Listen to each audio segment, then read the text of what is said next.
Fala, meus amigos contadores, contadoras, controllers.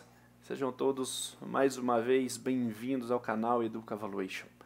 Hoje nós iremos abordar um pouco sobre o teste de impairment, passar sobre algumas definições, mensuração, reconhecimento, né? E vamos entrar na prática, construir no Excel como que constrói o teste de impairment, né? Então vamos dar aí um overview geral sobre o CPC-1, né? E vamos ver na prática como é, né, que realize o teste de impairment. Hoje iremos abordar o teste de impairment tipo grupo de imobilizado, tá, pessoal? Na próxima aula, na próxima semana, teremos sobre ágio e depois sobre investimento, tá?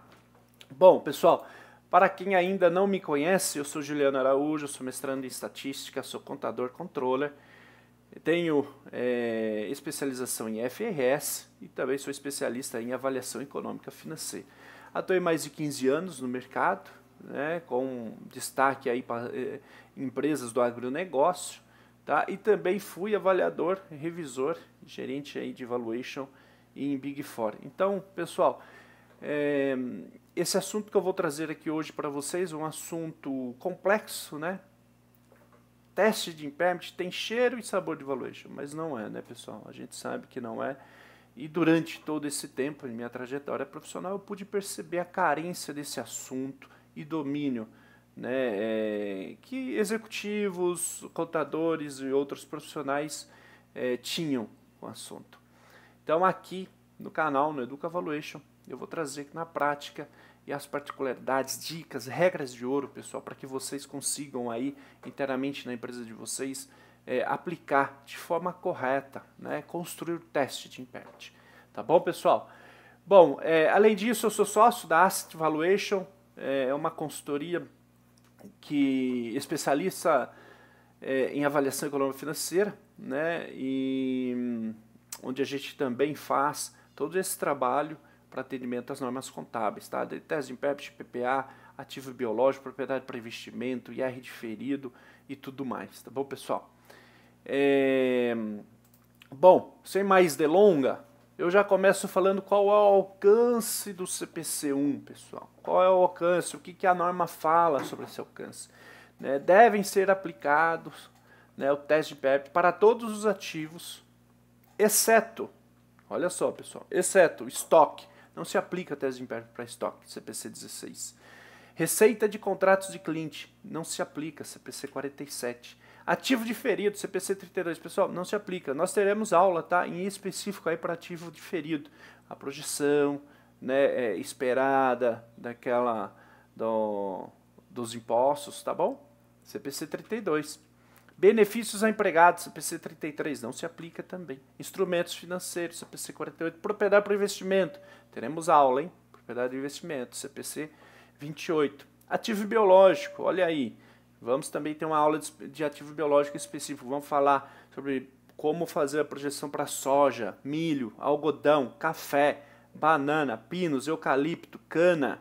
Pessoal, suíno, pecuária, tilápia, não sei se eu falei banana, manga, pessoal, laranja. Pessoal, existem de infinitos ativos biológicos. Olha aí, pessoal, a oportunidade. Olha a oportunidade que o CPC 29 abrange, né? Então a gente sabe que a Lei 11.638 exige que todas as empresas, né, registrem seus ativos e passivos em suas demonstrações financeiras a valor justo, né, reflitam economicamente, né, o real valor de seus ativos. Então a gente vai ver também uma aula específica aí de biológico, tá, pessoal? Contratos de seguro, também não aplica teste de impairment para contratos de seguros e ativos não circulantes mantidos para venda e operações descontinuadas, CPC 31. Algumas definições importantes, pessoal, antes da gente começar a avançar, né? O que é o valor contábil, book value, carry amount? Pessoal, tudo uma única coisa. Quando você ouvir falar carry amount, book value, valor contábil, é tudo a mesma coisa. Isso é muito importante. Eu já trago essa primeira definição, porque é um assunto muito importante. Falou em teste de impairment, pessoal, precisa ser entendido o que é que vamos testar, tá? Qual é o grupo de ativos que compõe né, o carry amount, ou o book value, ou o valor contábil. Tá? Então, nada mais é que é o montante, né, do ativo que está reconhecido lá no balanço. Tá bom? Que a gente vai testar. Pode ser o grupo de imobilizado, pode ser o intangível, né, um goodwill, pode ser o investimento. Tá? Então a gente precisa entender o que está compondo esse carry amount, esse book value, esse valor contábil. É a regra número 1, pessoal. Falou em teste de impairment, tem que entender o que está sendo testado. Tá? Unidade geradora de caixa, ou UGC. A gente fala muito em UGC, que é a unidade geradora de caixa. Nada mais é que é o menor grupo, veja bem, menor grupo identificável de ativos que gera entrada de caixa.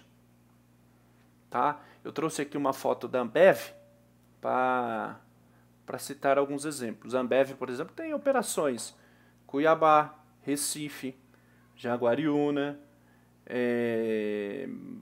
tem no Sul, em Minas, no Rio. Veja, cada unidade é a sua unidade geradora de caixa.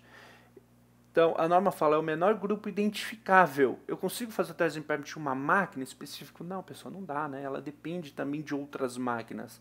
Então, o grupo como um todo, sim, a gente define como unidade geradora de caixa. Então, a Ambev aqui é um exemplo. Se vocês olharem lá a demonstração financeira dela, vocês vão entender, tá? Que o teste é feito por UGC e é cada UGC em sua localidade. Tá bom, pessoal? Bom, então, teste de impairment é teste de recuperabilidade. O que é isso, Juliano? O valor recuperável, pessoal, o teste de recuperabilidade nada mais é que o valor recuperável, que é o maior montante, olha aqui na última linha aqui embaixo, é o maior montante entre o valor justo, que é o valor em uso, né, líquido de vendas, e o seu valor em uso. Tá? O maior entre esses dois é o valor recuperável. E é esse valor recuperável que a gente compara com o valor contábil, que nós acabamos de ver no slide anterior, que é o valor contábil, book value, carry amount. Mesma coisa, tá? Então, o valor contábil que tem lá registrado no seu imobilizado, no seu impairment, no seu intangível, que a gente considera como valor contábil, compara-se com o valor recuperável, que é o maior entre o valor em uso e o valor líquido de venda. O valor em uso é o valor presente do fluxo de caixa, né? Então, se os seus ativos estão lá para ser para uso e vão dar continuidade, você faz então uma projeção, né, de fluxo de caixa para você ver a geração futura, né? Qual é a expectativa de geração futura de fluxo de caixa desse grupo de ativos.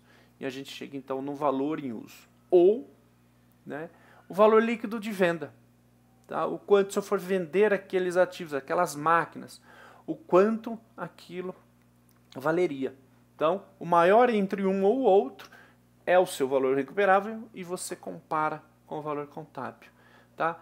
E aí você vai analisar se deu impairment ou não. Se sim, o lançamento você debita em perdas de impairment e contrapartida, né, você tem um crédito aí na redução ao seu valor recuperável no ativo. Tá, pessoal? Como eu identifico, veja, a gente vai explorar um pouco mais, mas a norma obriga que seja anualmente testado em impairment só para o grupo intangível. Mas para o grupo imobilizado, por exemplo, como eu identifico essas desvalorizações? Então vocês têm dois cenários, cenário interno e cenário externo. O cenário interno eu trago aqui evidência de obsolescência, mudança significativa com efeito adverso, evidência de relatórios internos, plano de descontinuidade, né, desempenho econômico. Tá? Então, essas são as fontes internas, tá? Para entender se aquele ativo está super avaliado. Né? Fontes externas, redução do valor do ativo, mudança significativa com efeito adverso, juros de mercado, o valor do PL maior que o equity value. Opa, é sinal de impairment isso daí, não é verdade? Mercado e cenário econômico. Tá? Então, essas aqui são um pouco das evidências internas e externas que a auditoria geralmente, ou o time da contabilidade, vai observar, tá? E vai solicitar o teste de impairment. Tá? Mensuração do ativo individual ou em grupo de UGC. Bom, falando em mensuração, nem sempre é necessário determinar o valor justo, né, líquido da despesa, ou seu valor em uso, né? Se qualquer um desses montantes exceder o valor contábil do ativo, veja bem, se o valor em uso, o valor da despesa, ou o valor de venda exceder o valor contábil do ativo, ou carry amount, o book value, não é necessário estimar outro valor, um ou outro, né? A norma está deixando claro, é um ou outro, ou eu faço o valor de uso, ou eu faço o valor de venda, tá? Geralmente, pessoal, o valor de venda é quando é descontinuidade. Eu vou vender aquele ativo, vou fazer pelo valor de venda. Faz-se uma avaliação de todos aqueles ativos. Por exemplo, o exemplo que eu dei de Ambev, a gente mensura o valor de todos os ativos ali, de todas as máquinas, equipamentos e tudo mais. Veja, é um trabalho que vai leva muito tempo, né? É complexo. Então, a gente vai pelo valor em uso, né? Porque a gente vai dar continuidade na operação. Então, o valor em uso, pessoal, leva-se em conta projeções de entradas e saídas de caixa de vinda de uso contínuo do ativo, tá? É baseado no orçamento da empresa. As projeções de saída de caixa devem considerar a condição atual. Olha só, pessoal, ponto importante. Condição atual e a manutenção do ativo. Não se pode fazer um teste de impairment. Eu vi muito isso, pessoal. Não se pode fazer um teste de impairment e considerar CAPEX, investimento, não. Porque a gente está testando esse grupo de ativo como ele é. Vamos supor, database, dezembro de 22 ou dezembro de 23. A gente vai tirar uma fotografia daquele ativo naquelas condições. Qual é a geração de caixa naquelas condições? E é isso que a norma está trazendo aqui, ó. As projeções de saída de caixa devem considerar a condição atual e a manutenção do ativo. E não deve conter as contas não operacionais como os ativos financeiros. Ou seja, as contas não operacionais, elas não contribuem para a geração de fluxo de caixa dos ativos que estão sendo testados em impairment. Lembra, pessoal, eu avisei, é um pouco complexo o teste de impairment. Ele tem cheiro e sabor de valuation, mas ele não é. Aqui a gente começa já a observar que ele não é. Ativos não operacionais, eles têm que ser descartados, tá bom? Eles não podem ser considerados no teste de impairment. A projeção é de 5 anos, tá, do fluxo de caixa e leva-se em consideração a taxa de desconto com premissas, né, de mercado, e as estimativas de fluxo de caixa futuro não devem incluir entradas e saídas de caixas provenientes de atividades de financiamento. Olha aí, nós falamos, não é não operacional. É financeiro, não operacional? Não vai. E receber pagamentos de tributos sobre a venda, tá? Pessoal, outra particularidade aqui, ponto importante também. A norma fala que o teste de impairment tem que ser pre-tax. O que ela está querendo dizer? Tem que ser projetado antes do imposto de renda. Por quê? Porque tem lucro presumido, lucro real, simples nacional e tudo mais. Então a norma determina que seja pre-tax. Contudo, as empresas fazem post-tax e não tem problema algum, tá, pessoal? Ponto de atenção. Se o fluxo é pre-tax, a taxa de desconto tem que ser pre-tax também. Ou seja, o KD, o custo da dívida, a gente vai ter uma aula específica de taxa de desconto. Fiquem tranquilos. O KD, custo da dívida, tem, né, o benefício fiscal, 34%. Por isso que o custo da dívida é mais barato que o custo de capital próprio do acionista, né, porque tem o benefício fiscal.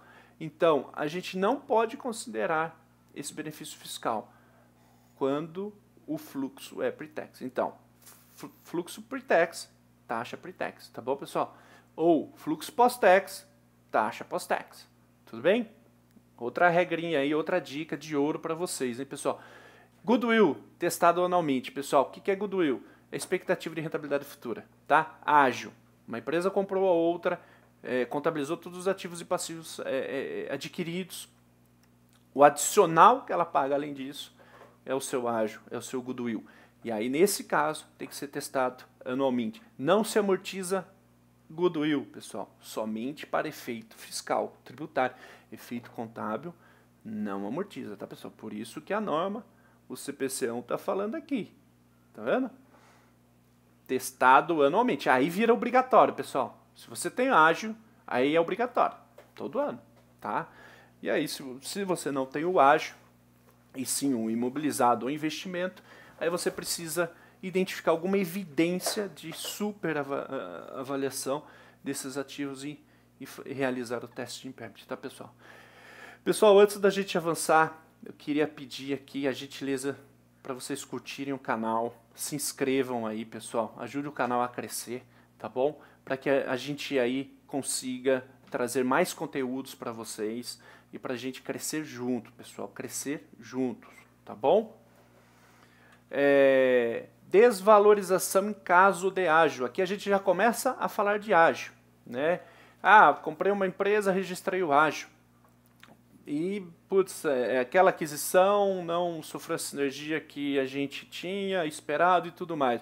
O que acontece, Juliano? Vamos ver na prática o que acontece, pessoal. Bom, o cenário de combinação de negócio, né? Paguei lá 1.100 ou 1.100.000.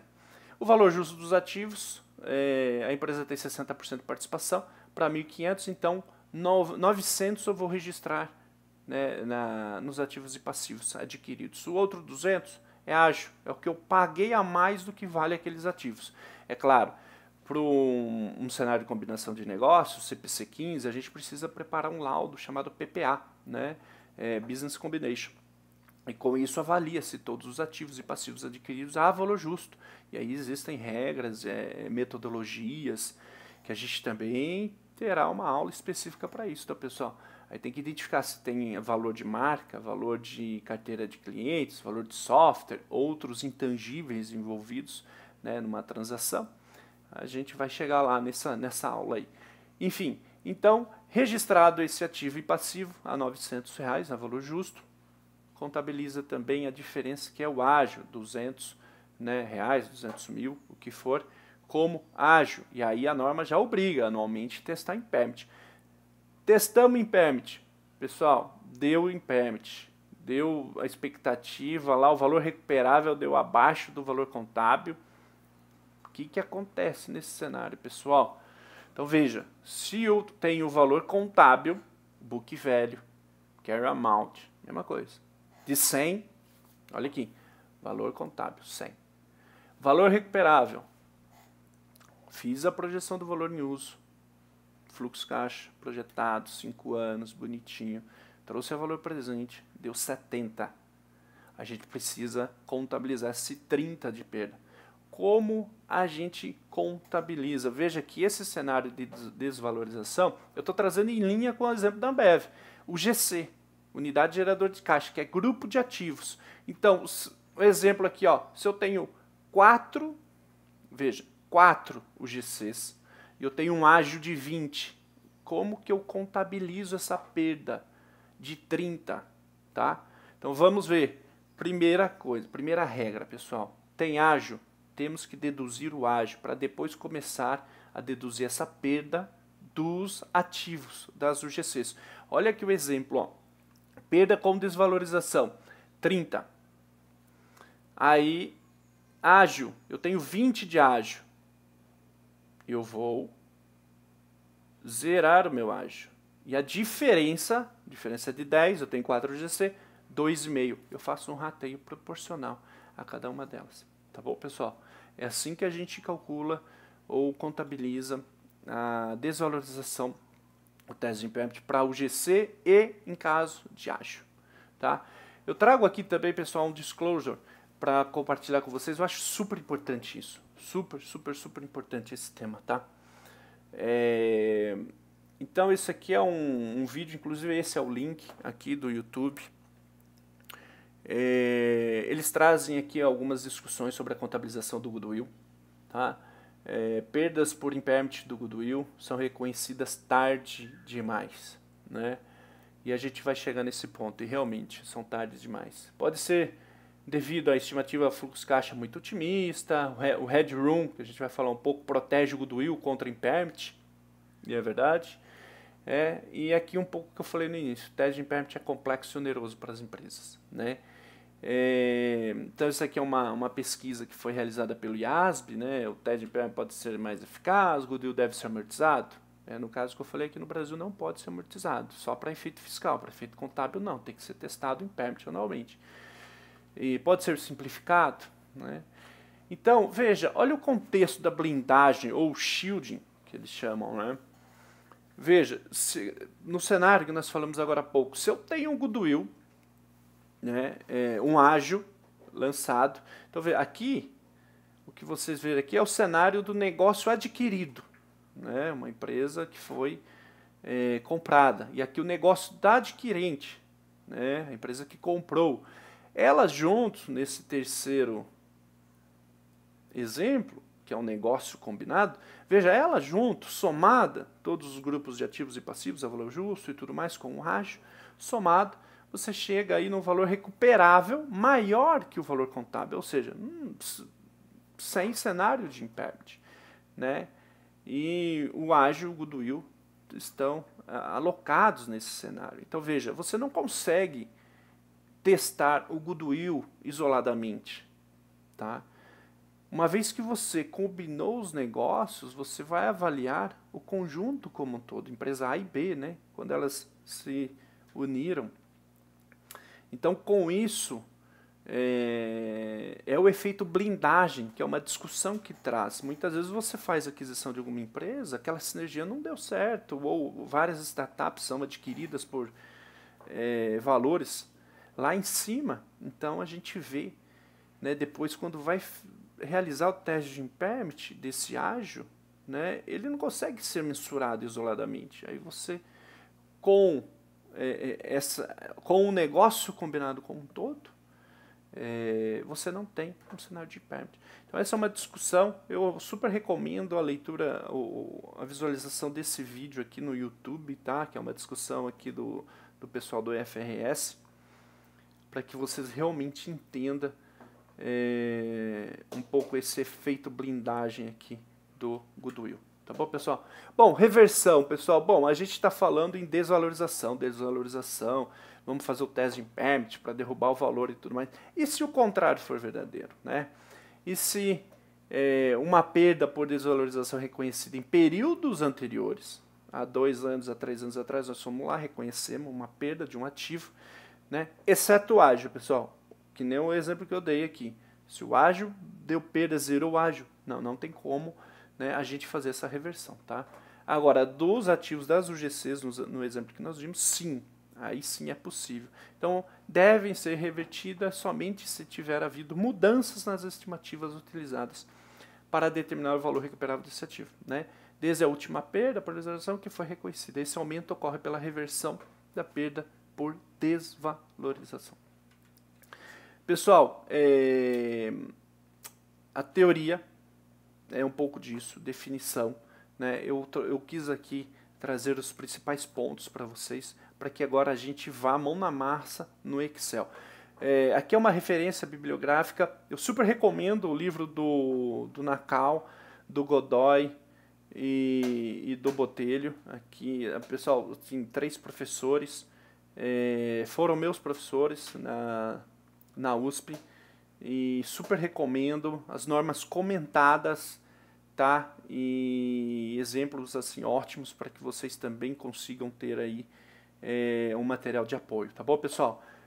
Vamos então na prática?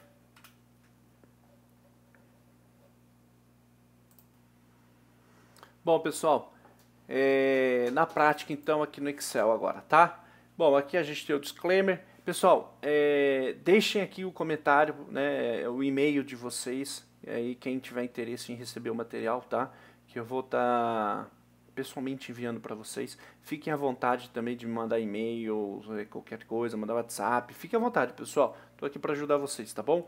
Então, disclaimer, a capa é muito importante, pessoal. Modelo financeiro, podemos ter uma aula de modelo financeiro também, tá? Modelo financeiro, pessoal, é muito bom ter uma estrutura, é muito bom ter o color code, tá? O que são as cores que vão definir os links das planilhas, tá bom? Para que você navegue e tenha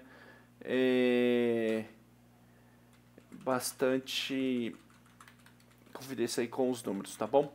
Bom, A empresa XYZSA está aqui, ticker na bolsa XYZ3, valor do mercado de ação 6,81, enfim, número de ações, qual é o valor de mercado, coisas para a gente, né, ter algumas informações, o valor contábil do que, pessoal? Do ativo imobilizado, né? O imobilizado líquido, eu acho que está, não, vamos linkar aqui, temos que linkar, vamos linkar aqui com o Raw Data. Aqui a gente tem as informações de ativo imobilizado 1 e 6, pessoal. Aqui, isso aqui. Beleza? Crescimento, algumas premissas de crescimento, premissas de margem, otimização de SG&A, IPCA, caso necessário, impairment e tudo mais. Bom, primeira discussão, pessoal, falou em taxa de impairment, a gente tem que entender o que? O carry amount, o que está sendo, né, testado. Aqui no nosso caso, pessoal, eu trouxe aqui então o imobilizado líquido, né, 1.066 ou 1.066 ou 1.066, o que vocês acharem melhor, e o capital de giro, pessoal. Aqui já é uma primeira discussão. Aqui todo mundo vai falar, não, como assim capital de giro? Isso mesmo, pessoal. Regra de ouro. Regra de ouro número 1, pessoal.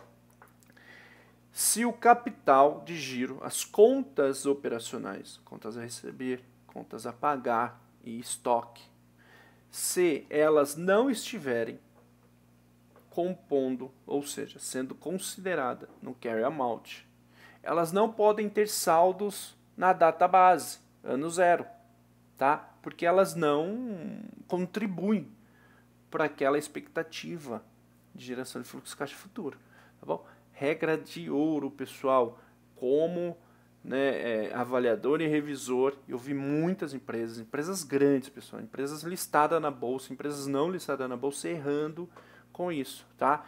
E aí a gente, como avaliador, revisor, a gente corrige todos esses assuntos. A auditoria não aceita, pessoal, tá? Não aceita, nesse caso é sensibilizado, e aí se for acima da materialidade, tem que ajustar, pessoal. Isso é um ponto importante, regra de ouro, tá? Em nenhum livro você vê isso. Você vê nas instruções, nas normas, fazendo pesquisas, lendo muitos livros, como eu fiz, e estou aqui agora para compartilhar todo esse meu conhecimento, multiplicar todo esse meu conhecimento com vocês, tá? Contadores, contadoras, controllers, meus amigos, é aqui que vocês aprendem na prática, tá? Nenhum curso pago vocês aprendem isso, nenhum curso pago vocês aprendem isso, mas aqui no Educa Valuation vocês aprendem, tá? Na prática como é, tá? E aí agora vocês vão ter a oportunidade de surpreender o time da auditoria, a gestão aí da empresa onde você trabalha, tá? Ou o seu escritório de contabilidade oferecer um teste de impairment, né, preciso para os seus clientes, tá? É aqui que vocês aprendem. Então, pessoal, o nosso carry amount aqui no caso é 1.818.000, tá? Que 1.066 é o imobilizado líquido e temos o capital de giro 751, tá bom? DRE e fluxo de caixa, a projeção já foi dada. A projeção, a gente tem uma projeção aqui, como vocês verem, uma projeção de 5 anos, mais a perpetuidade. Juliano, mas como que você construiu isso? Não se preocupe com isso no momento, tá, pessoal? Se preocupem mais na prática, nas regras, dicas, para que vocês consigam aí aplicar no trabalho de vocês. Mas basicamente receita líquida, como ali tinha na premissa, né, no slide anterior, no painel, eu coloquei crescendo IPCA simples, mantendo as mesmas margens. Olha as margens aqui, pessoal, a margem bruta é a mesma do ano histórico, tá? É a mesma. O EBITDA também, ó, é a mesma margem. EBIT também e lucro líquido também. É por simplificação, pessoal. Não vamos entrar no contexto de, mas está crescendo muito ou não está crescendo muito. Essa é uma outra, né, é uma outra discussão. Então, data base aqui é de 22, 31/12/2022. Projeção 5 anos e mais perpetuidade, tá, pessoal? Então, aqui tem toda a estrutura de receita líquida. A WOC, também teremos uma aula específica de WOC, tá? Então tá aqui toda a estrutura de WOC, a gente vai utilizar como o fluxo é nominal. Outra regra, pessoal, outra dica. Fluxo nominal, taxa nominal. Fluxo real, taxa real. Não pode banana com banana, pessoal. Tem que conversar, tá? Tem que conversar. Então a gente utilizará o OC nominal de 14,44. Teremos uma aula também para preparar uma taxa de como preparar uma taxa de desconto, analisando peers de mercado e tudo mais. Fiquem tranquilos, tudo bem? Capital de giro, a gente também vai aqui calcular, passar com vocês como calcula o capital de giro. E aqui o raw data são as premissas, aqui deixa eu colocar 2022, que são as premissas na database, né? O resultado realizado, tá, pessoal? Então aqui a gente tem a estrutura da DRE e aqui a gente tem a estrutura patrimonial, pessoal. Então, o que a gente está testando? Estamos testando o imobilizado, pessoal. Aqui, ó, grupo de imobilizado. Na próxima aula, nós iremos testar o intangível, o goodwill. Então, eu vou trazer aqui um outro exemplo com o intangível, né? Números com o intangível. Então, a gente vai construir junto esse teste de impairment também para o ágil, tá? Então, aqui a gente está testando esse grupo de imobilizado. Lembra das regras, dicas, né? Então, essas contas, obrigações tributárias, trabalhistas, empréstimos, ó, elas não fazem parte, tá? Não fazem parte. Também teremos uma aula de teste de impairment de investimento. Quando uma empresa A compra uma empresa B, ela tem que testar esse impairment se tiver alguma evidência, tá? Nesse caso, pessoal, o carry amount vai ser o PL, ou seja, a empresa como um todo. Nesse caso entra tudo, tá bom? Mas a gente vai chegar nessa aula aí, não vamos entrar nessa discussão. Hoje é só imobilizado. Bom, voltando aqui então na projeção de fluxo de caixa. Temos então a projeção de receita, de custo, temos a projeção das despesas, a depreciação, pessoal. Temos aí o cálculo da depreciação. Fiquem tranquilos também. Teremos uma aula só para cálculo de depreciação, capital de giro, balanço ajustado, balanço projetado. Tudo isso aqui no Educa Valuation você aprende na prática, pessoal. Fiquem tranquilos, tá? Imposto de renda, essa empresa está atuando no regime de lucro real, 34%. Outra dica. A norma fala que, né, aí o CPC 46, o CPC de valor justo, ela tem que ser, né, avaliada, né, a valor de mercado, né, ou de acordo com o competidor de mercado. Então, não podemos considerar lucro presumido, pessoal. É lucro real, né, um competidor de mercado, tá? Lucro real. Outra regra aí, dica para vocês. Bom, vamos lá, sem mais delonga, lucro líquido, vamos linkar aqui com lucro líquido, vamos calcular a nossa projeção do fluxo caixa operacional. Então a gente tem a DRE aqui, então vamos linkar aqui o lucro líquido, aqui para a perpetuidade também. Aí a gente tem a depreciação e amortização, que não impacta a caixa, né? Depreciação a gente sabe que é só para efeito fiscal aqui, ele não impacta a caixa. Vamos colocar aqui o sinal invertido, porque ele não tem efeito caixa.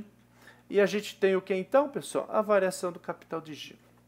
Vamos aqui no capital de giro. A gente tem quais contas no capital de giro? Temos contas a receber, estoque, fornecedores, obrigações tributárias, obrigações trabalhistas.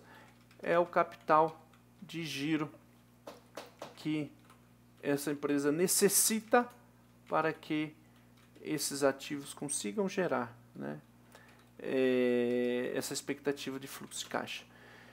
Pessoal, lembra lá no início que eu falei? Aqui na definição, aqui no painel, na definição, olha só, esse é um ponto importantíssimo, pessoal. É regra de ouro, tá? Opa, vou dar o F4 aqui. Eu vou até pintar em amarelo, que esse é um ponto importantíssimo, pessoal. Lembra que eu falei aqui, caso esse capital de giro, vamos zerar aqui, eu vim aqui, eu vou fazer tudo isso vezes zero, para zerar, né? Então assim, o capital de giro não compõe, tá? O carry amount, não compõe. O que a gente tem que fazer aqui, pessoal? Então aqui nesse capital de giro, veja, aqui é a database, tá vendo? 2022. Esses saldos aqui, pessoal, ó, esse e esse, eles têm que estar zerados, né? Ou seja, a mesma coisa vir aqui e fazer, eu vou fazer uma soma e multiplicar por zero, tá? Esse é o cenário que fica, pessoal. A mesma coisa se ele tivesse variação, saldo zero aqui, ó, na database.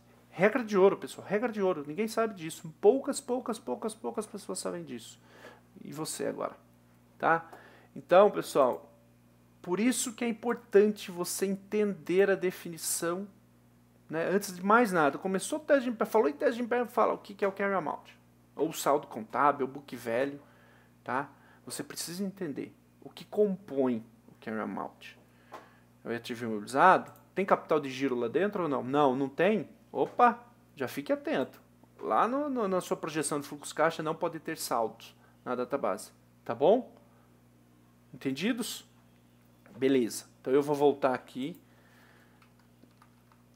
E vou voltar aqui no painel também. Eu vou considerar o working capital. Isso foi, claro, proposital para o nosso exemplo, que é a regra de ouro, tá? Então a gente vai linkar aqui variação de capital de giro menos o nosso capital de giro aqui de 23 menos 34. Aqui até aqui. Bom, e para perpetuidade, pessoal? Para perpetuidade, a gente vai ver que o valor vai ser o mesmo, só que tem algumas empresas que ela cresce nos primeiros 5 anos um pouco, né, acelerado. Nesse caso não, mas o jeito certo de calcular a variação do capital de giro na perpetuidade é igual a sua necessidade de capital de giro, né, vezes o seu crescimento, que foi 3,9. Que não está indo aqui. Deixa eu recomeçar aqui. Aqui. É igual esse vezes o crescimento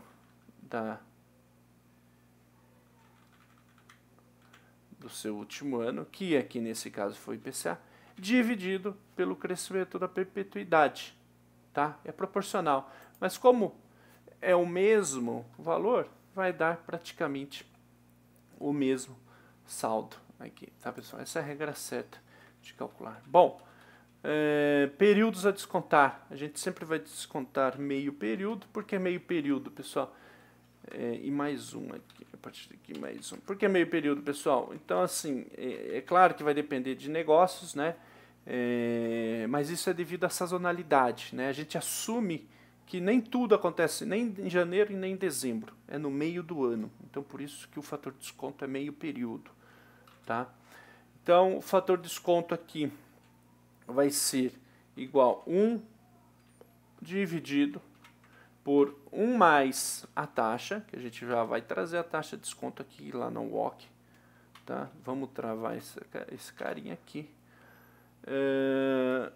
elevado ao período, elevado ao período. Aqui a gente já tem, tá, o nosso fluxo de caixa. Aqui a gente vai linkar com a WOC. Então, o WOC nominal, ou seja, leva em consideração a inflação, tá? Inflacionado. O fluxo também está inflacionado, todas as despesas e tudo mais, receita e tudo mais, leva em consideração, né, a inflação. Então, fluxo e taxa nominal. Como a gente calcula aqui, pessoal, a perpetuidade? Então, vamos pegar o último ano de projeção vezes 1 mais o IPCA. Cadê o IPCAzinho aqui?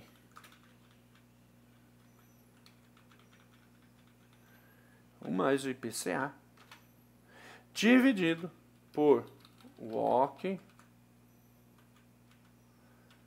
menos o próprio IPCA vezes o fator de desconto.